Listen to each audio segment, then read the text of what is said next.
So now with the vertebra, we divide it into, we have the motor unit. Basically what the motor unit is the part between two vertebrae that move. Okay, so you have the actual vertebra itself, then you have the disc in between. So the space in between the vertebra is the motor unit. Okay, that's where the movement occurs. So you divide that into an anterior part, which is going to be here, and then if you draw a line right here at the back edge of the vertebra, everything in front of that's anterior motor unit, everything behind it is posterior. Right. So the anterior motor unit basically is the body of the vertebra here, and then the ligaments on the front of it and the back of it. Right. And then the posterior motor unit is what we call the vertebral arch, which is the lamina and the articular process. And the pedicle here. So as you come back from the body of the vertebrae, you have the pedicle right here, and then you have the lamina right there. So it's an arch like that. And then you have the transverse process out on the side and the spinous process going straight back.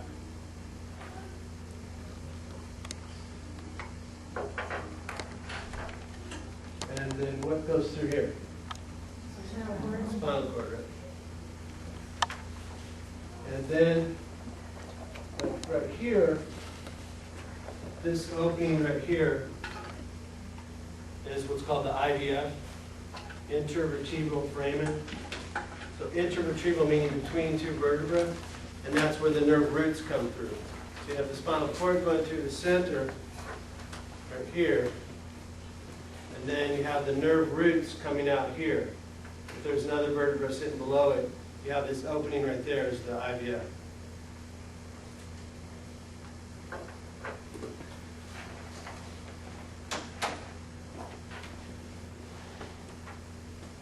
And then in this, look here, we have the, so there's a difference between the intervertebral foramen versus the vertebral foramen.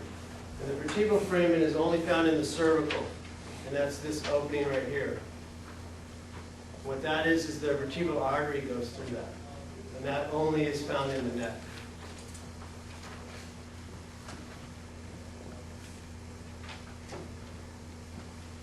And then basically, vertebral artery.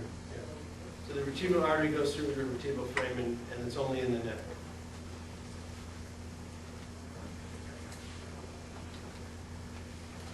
And then these processes, like the transverse process and the spinous process, anytime when we talk about a bone and you talk about a process, usually it's a bony process that's going to be a source for muscles to attach to. There's going to be a lot of muscles that attach to the spinous process and the transverse process.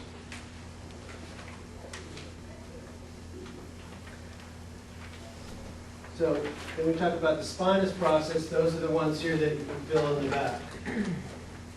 Okay? They're straight in the midline. There's one per vertebra. The transverse process are the ones that go out to the side, right here.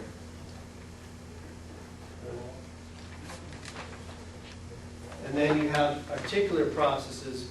And what those are is when the vertebrae, where they articulate with each other, these are the articular processes. Those are the actual joints between the two vertebrae.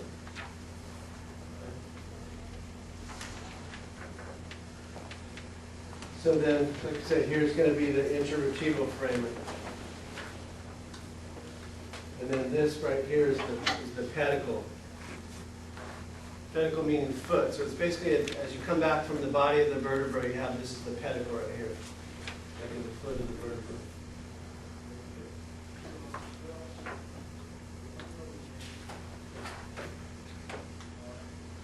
All right, now I'm talking about the discs. So there's two parts of the discs. Anybody know what those are?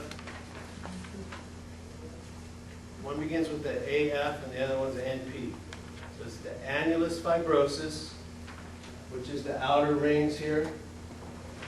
And then you have the nucleus pulposus. A lot of times they're abbreviated as AF and NP. So you have this inner part, which is the nucleus pulposus. That's a gelatinous material. It's the disc. A lot of times you think of it as a jelly donut, right? So the jelly on the inside is the nucleus pulposus, and then the annular rings on the outside is like the dough of the jelly donut. So there are concentric layers of rings that enclose the material of the nucleus. And the purpose of the disc is to form shock absorption. Okay, obviously, the bones of the vertebra are solid, right? So you need a cushion in between. And then this is what happens when things go wrong. You have a disc bulge. Okay? You know, a lot of times you hear people say, "Oh, I have a slipped disc." Okay? Discs don't really slip. They're anchored pretty firmly in place to the vertebra. It's not like they slip out of place. You know, it's not like that game that they play where you pull the pieces of wood out, right? They're stuck in place. What happens is the disc bulges, where the rings get torn and it herniates. Okay? So discs don't really slip. They can bulge, or they can prolapse, or they can herniate, and they can degenerate too. Like with the disc, what it does is it absorbs water. The nucleus pulposus is like a jello material that will absorb water, and then gravity gradually squeezes it out of you. So overnight while you're sleeping, it's reabsorbing water, and then gradually through the day it squishes it out. So you're taller in the morning than you are at the end of the day. And as your discs get more wear and tear on them, they sort of dry out.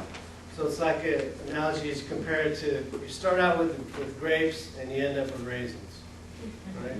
So that's why a lot of times as people get older, they're less likely to have disc herniations because their discs are dried out, whereas younger discs are going to be more plump like a grape, where there's something more to squeeze out. But if you have a degenerated disc, it tends to get more dried out. So that's why if you talk about degenerative joint disease or degenerative disc disease, if you look at x-rays, people's discs are going to be narrow as they get more wear and tear on them.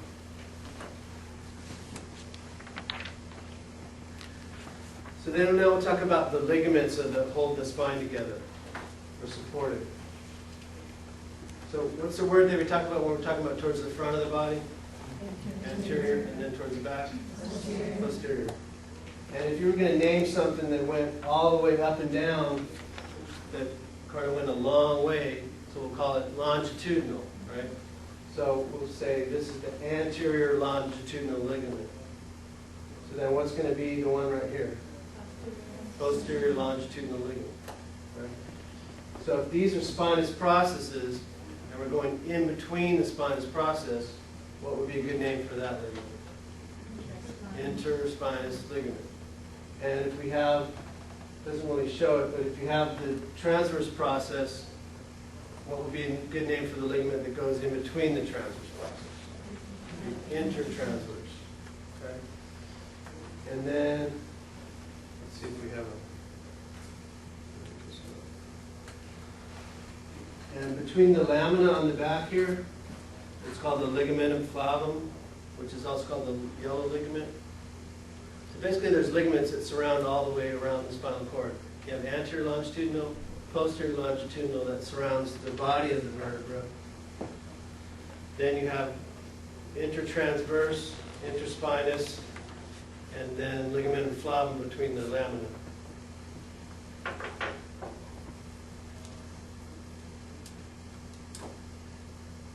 And then actually the one that goes just at the tips of the vertebra, usually when you use the word supra, it's above. So the one that goes just between the tips of the spinous process is the supraspinous ligament.